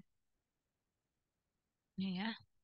Kemudian adalah kelarutan kesetimbangan didasarkan pada teknik kelarutan fase yang diusulkan. Oh, ini metode untuk kelarutan. Ya, metode untuk kelarutan.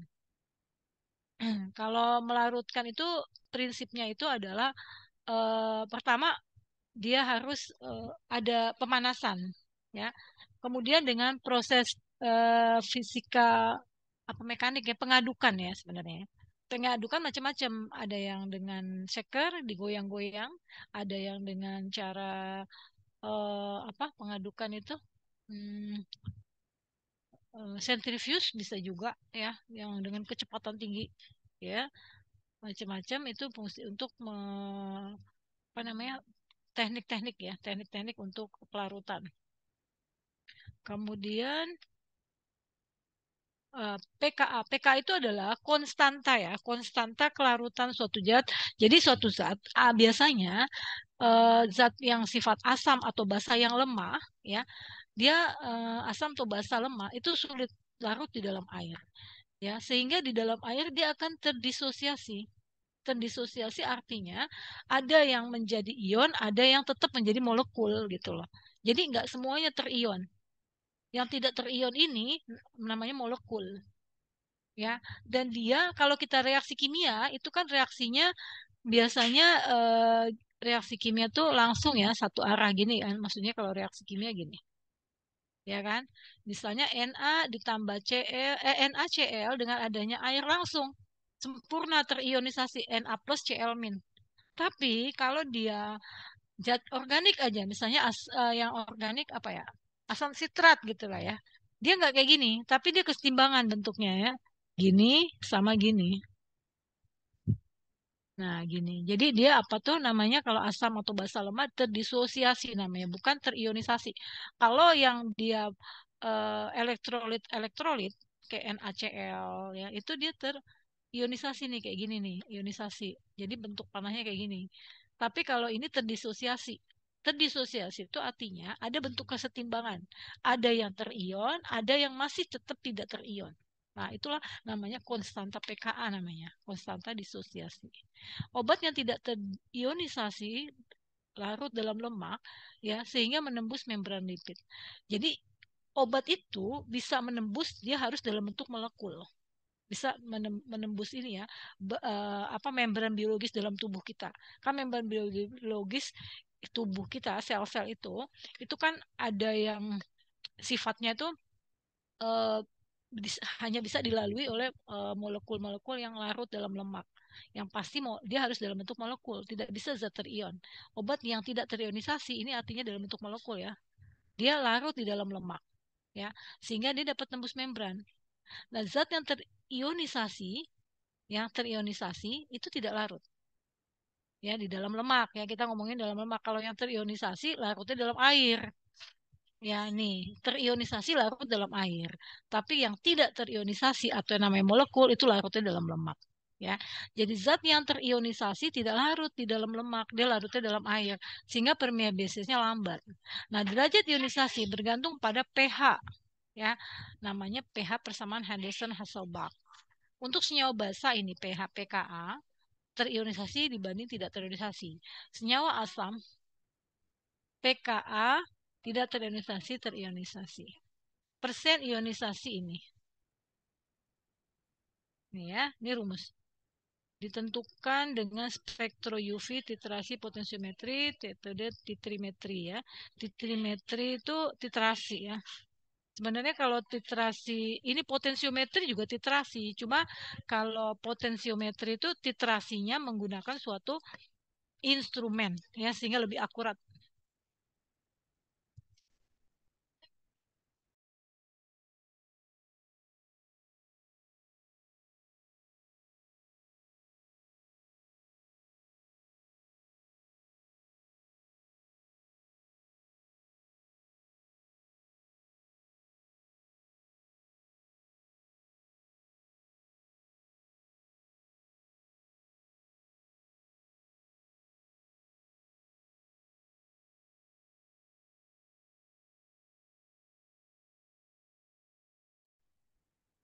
Sebentar ya, ini ada berapa PPT lagi nih. Ya, intinya ini ya, penentuan pKa. Bentar ya.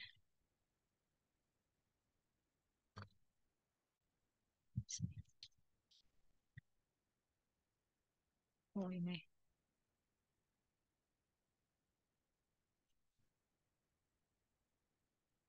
Ini kita PPT-nya ada berapa lagi ya?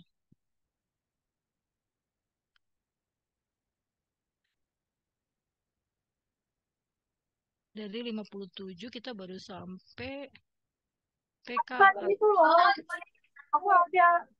Kelarutan. Oh, masih ada beberapa reaksi lagi sedikit ya. Nah, kita langsung ke sini aja nih ya. Solution. Di solution mah nggak usah lah ya.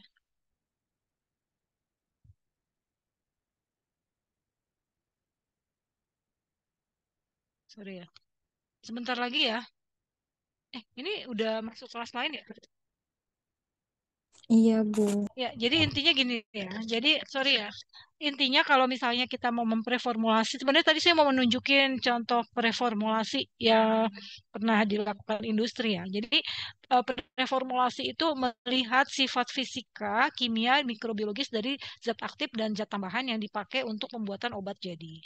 Dan di situ juga ada pertimbangan kompatibilitas kemasan primer. Jadi, misalnya mau bikin sediaan steril tetes mata, ya NaCl misalnya pelarutnya cukup misalnya air aja ya di situ gimana kompatibilitas atau kebercampuran dari zat-zat kita terhadap kemasan seperti itu ya.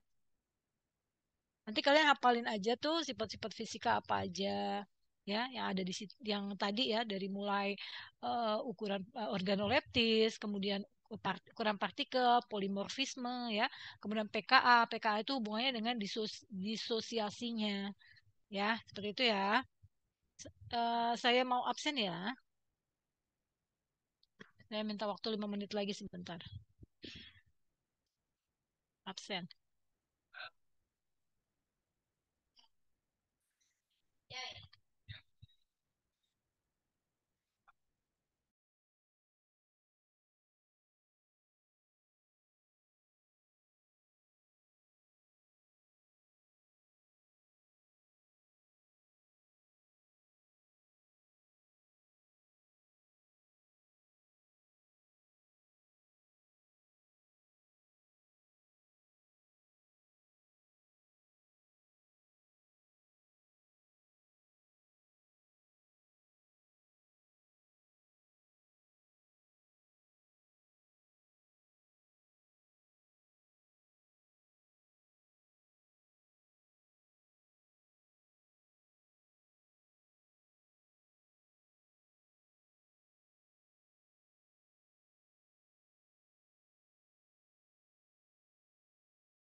Oh ya, sorry. Dia Ayu, Hadir Ibu.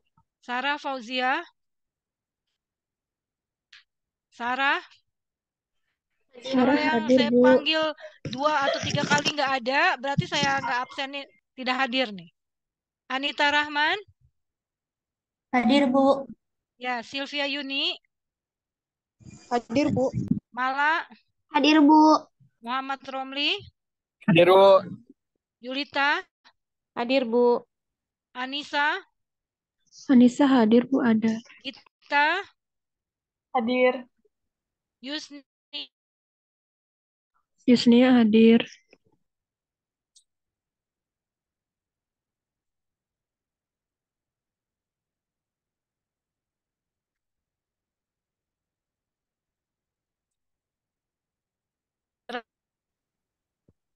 Rafelina hadir Bu.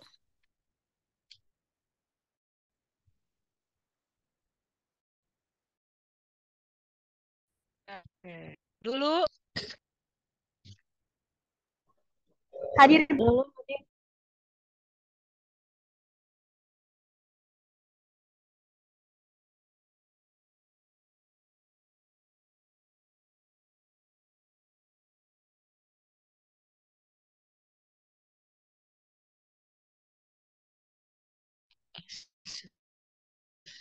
dulu dulu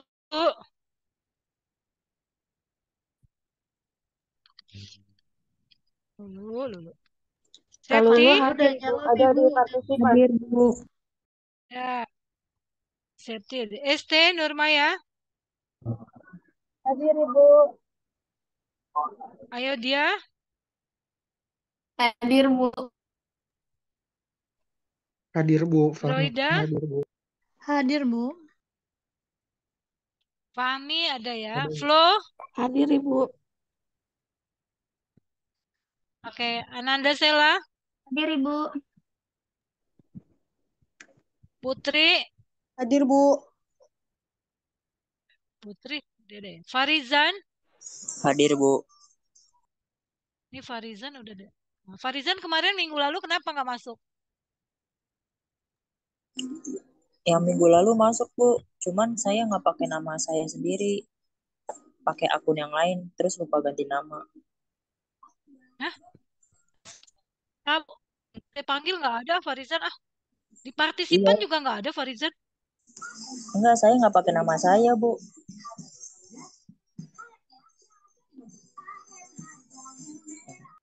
Iskandar Hak Hadir, Bu.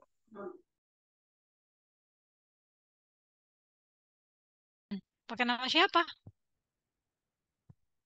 Makanya tuh ya kalau lagi mau di absen di rename. Nanti dicek aja bukti fisiknya ada nggak. Kalau bukti fisiknya memang Farizan ya berarti nanti bisa diurus. Seingat saya tuh yang nggak ada kemarin Yusnia sama Farizan. Nia Febriana, Hadir Bu. oke. Azahra, Hadir Bu. Ara tadi ada ya. Arta, Hadir Bu. Arta, Hadir Azahira, Bu.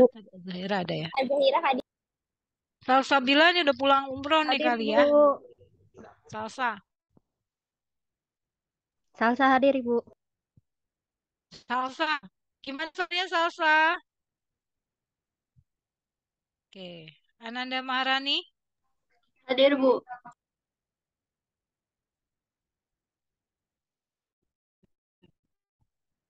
oke. Mutia Hadir Bu.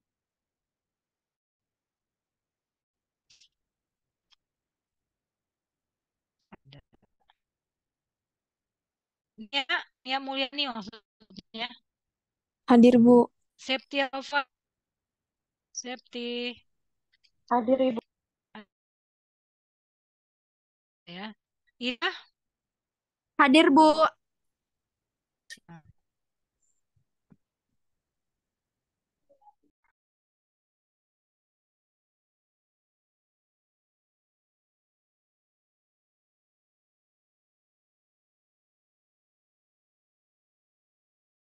Ya Allah, Tuhan.